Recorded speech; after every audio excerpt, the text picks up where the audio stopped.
The Serie A campaign is less than a month away, so it's only right we scrap aside the transfer talk and start talking about expectations, goals, which 5 managers are under pressure and they have to step up this season for different reasons. Now, off topic, how do you guys buy your watermelons? I know it's so off topic. Don't worry, we'll get onto the video. Because my record when it comes to buying watermelons has been so bad this summer. Every watermelon I buy is stale.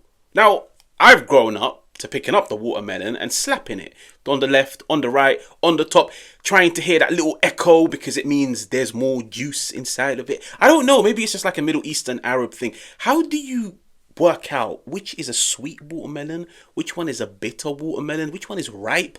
I don't know. We'll talk about this for another day. Let's start off with the first manager, Antonio Conte at Napoli. Now, Napoli have spent a lot of money. And Napoli at the moment are linked with a player which I like so much, Antonio Nusa from RB Leipzig. Wow, if they were to get him, this dude will be one of the most exciting players to watch in the Serie A. But you could see business isn't finished. Regardless of them signing 4, 5, 6 players, they want to keep going. They've got cash. They want to pump money into the squad. They're looking to elevate Napoli from being a team that can dominate this area to a team that can now dominate European football. They don't want to be known as a domestic team that can only win Serie A's. No. It's time to win the Serie A, but at the same time, try and compete for the big prize, the Champions League. Get yourself to a semi-final. Go and do what Inter have done. 2 Champions League finals in 3 years. Like, it's a massive step up. And this is where I do look at Antonio Conte and I say, Conte, regardless of how good of a league manager he is, I'll be real. Antonio Conte in Europe, there's a lot of question marks. There's so many question marks. I don't know what it is. Like, every team he's ever managed in the Champions League, he just doesn't show the same pedigree, the same level of penetration, like the same level of dominance. And whenever he gets knocked out, you could see he doesn't really care. Like, he's not really fazed by it. Like, Antonio Conte, 1 game a week wins you the league. And he's done it across so many teams across the world. But I'm now looking at Antonio Conte and I'm saying, okay, domestic league, you are the man. But can you show me you can win the Serie A, let alone compete for the Serie A? Can you still compete for the Champions League in that same season? Can you still try and win yourself another domestic cup, whether it's a Supercoppa, a Coppa Italia? This is a Napoli team where this season, heavy investment, he's been backed. He's gotten himself some amazing players of ridiculous talent and none of them are young. So it's not as if we're looking at them and saying, maybe in 1-2 years we can finally begin to see something. You're signing players in the prime years of their career. I'm looking at Conte and I'm saying, regardless of Napoli fans having the expectation that you should go out and win the Serie A back-to-back, I'm looking at Napoli in the Champions League and I'm thinking, that squad with that coach, you guys should be aiming for minimum, in my opinion, minimum semi-finals. Maybe that's a bit harsh. Shall we say quarterfinals? Quarterfinals, semi-finals should be the expectation for Antonio Conte this season. Next up, Christian Kivu at Inter.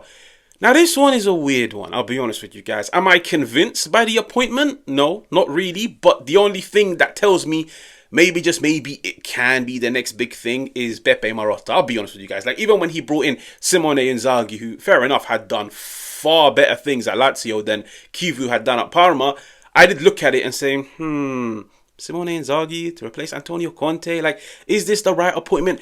Have you studied this in depth? And then time showed, in terms of the brand of football, the 2 Champions League finals in 3 years, the Scudetto that they won, the domestic cups. Yes, it didn't end on the best of terms, but I don't think anybody could turn around and say Simone Inzaghi was a flop at Inter.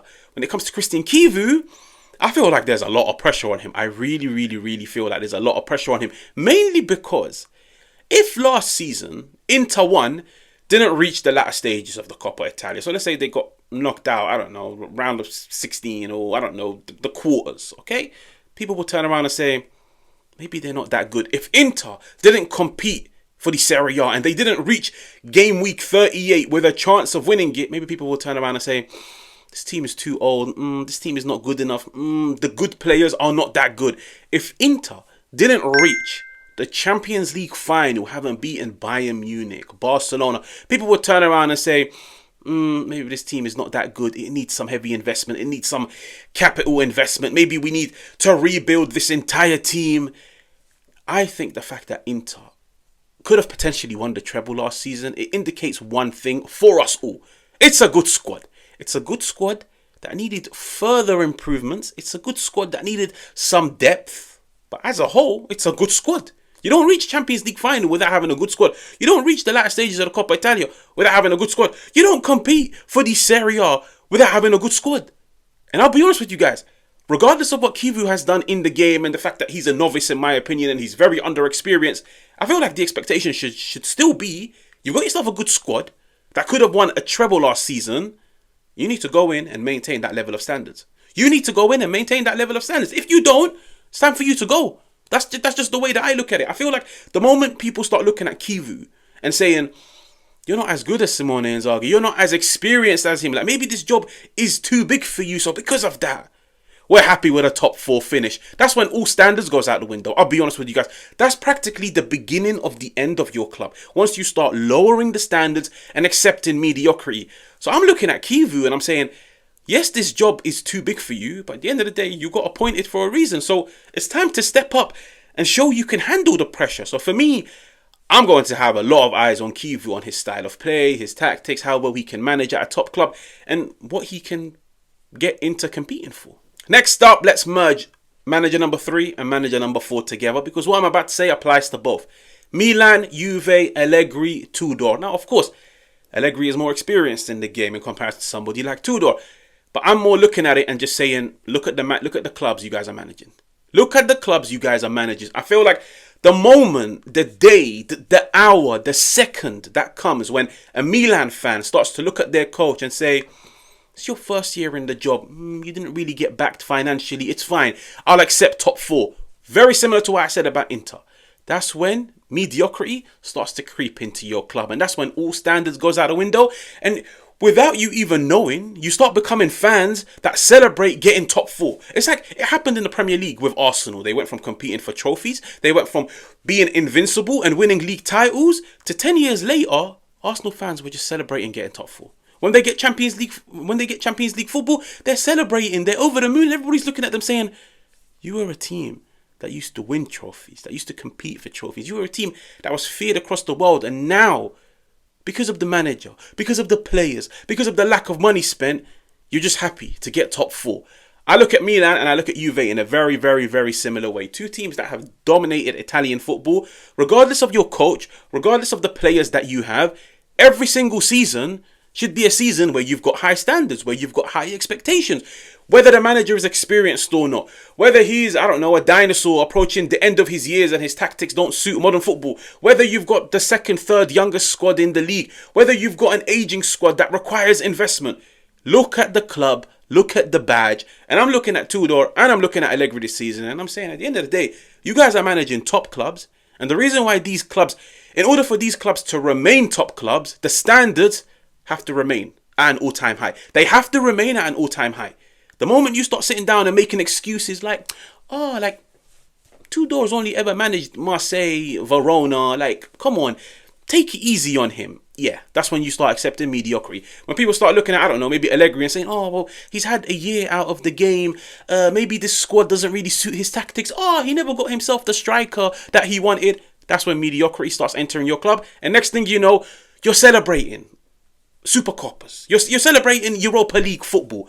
I'm looking at Tudor and I'm looking at Allegri this season, and I'm saying both of you have to step up. One, for your own individual resumes. Like, this is the first big job that Tudor has. He needs to step it. He needs to prove it to everybody. He needs to prove it to the Juve board. He needs to prove it to the Juve fans. He needs to prove it to the players. He needs to prove it to himself that he belongs at the big stage. And with Allegri, like, let's be real, the way Allegri left Juve, how everybody was disappointed, and he genuinely went out in such a bad way, and in everybody's eyes he was labelled as a dinosaur. He's finished, his tactics are obsolete. This is Allegri's time to come back and tell everybody, you were wrong about me. Watch what I can do. And finally, the 5th manager, Uridj. I just never understood this appointment. I'll be so honest with you guys. I don't think Uridj is a good manager. I'll be honest with you guys. Like, yeah, I understand high press, aggressive off the ball. I'll be honest with you guys, I don't think Uridj has done enough in the game to warrant being the Atalanta manager. Just in my opinion. I don't think he's done enough in the game. Like, when I saw this appointment, I was like, what is going on with Serie A? Like, Why him? Now, fair enough, some might look at him and say he's always managed at the wrong club with the wrong conditions and this and that.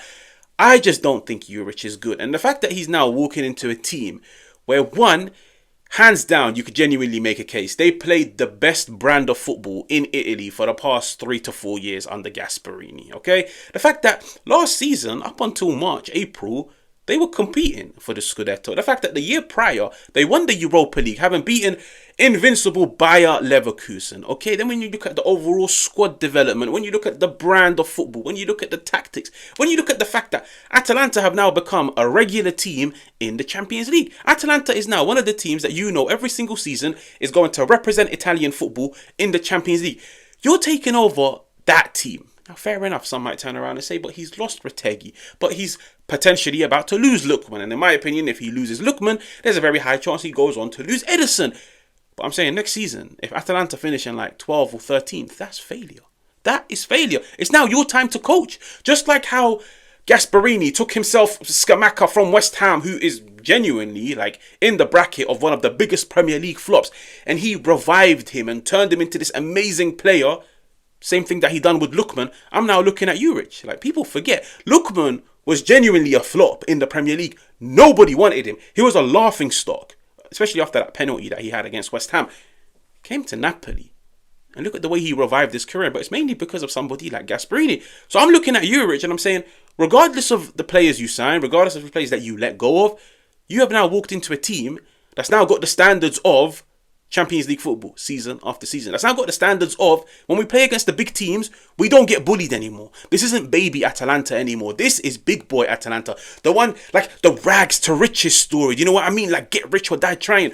All the way from the bottom, all the way to the top. So Uridj now coming in, I feel like the same standard has to apply. You've now come in my opinion, you don't deserve the job. But it's time for you to prove yourself. It's now time to prove to everybody why at Southampton, when you got them relegated and hands down, probably played one of the worst brands of football English football has ever seen, it wasn't really your fault. Even though that's something that's very difficult to prove wrong, but this is your opportunity. This is your opportunity to defy the odds, to prove everybody wrong, and to tell them, listen, maybe, just maybe, I needed a job at a good club, with a good project, with a good board, with a good squad, and watch what I can do.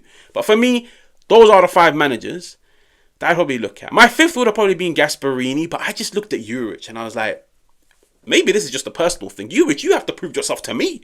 You have to prove yourself to me, because it was one appointment that I looked at and I was like, I don't get it. I genuinely don't get it. Now, if you're new, make sure to like, make sure to subscribe, engage in the comments, and I will catch you guys on another one.